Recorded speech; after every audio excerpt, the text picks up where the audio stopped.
The Whispering Walls. It was an old house, the kind that stood at the end of a forgotten road, its paint peeling and windows clouded with decades of grime. The locals called it Blackthorn Manor, though no one remembered why. Some said it was cursed, others claimed it was built on unhallowed ground. But to Emma, it was just her new home, a fresh start after a messy divorce. She'd bought it cheap, ignoring the warnings from the realtor and the uneasy glances from the neighbors. The first night was quiet, almost peaceful. The creaks and groans of the old house were expected, and Emma chalked them up to the wind. But as the days passed, the noises grew stranger. They weren't just random anymore. They seemed deliberate, like footsteps pacing the hallway or knuckles rapping on the walls. She told herself it was just the house settling, but deep down, she knew better. Then came the whispers. At first, they were faint, barely audible over the hum of the refrigerator or the ticking of the clock. But soon, they grew louder, more insistent. They came from the walls, soft and sibilant, like voices speaking just out of earshot. Emma tried to ignore them, but they followed her everywhere. Upstairs, downstairs, even in the bathroom. She couldn't make out the words, but the tone was unmistakable. Angry, desperate, and hungry. One night, unable to sleep, she pressed her ear to the wall in her bedroom. The whispers surged, louder than ever, and this time, she understood. "Let us out!"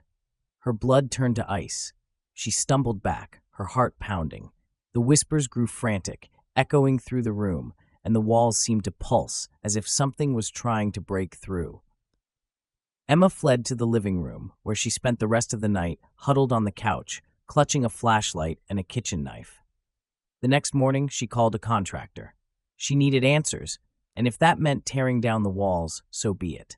The contractor, a grizzled man named Tom, arrived that afternoon. He listened to her story with a skeptical frown, but agreed to take a look. They started in the basement, where the whispers were loudest.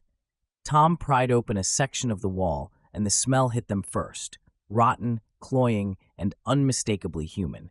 Behind the plaster and wood, they found them.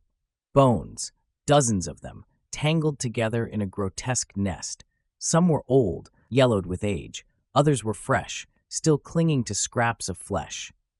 Emma screamed, but the sound was drowned out by the whispers, which had become a deafening roar.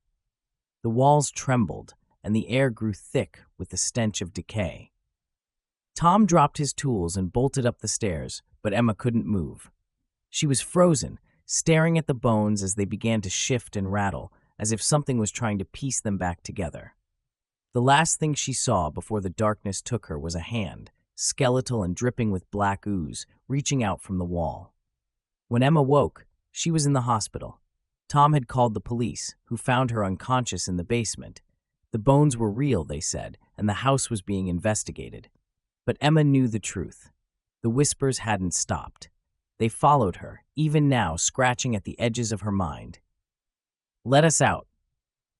And sometimes, in the dead of night, she thought she heard them coming from the walls of her hospital room.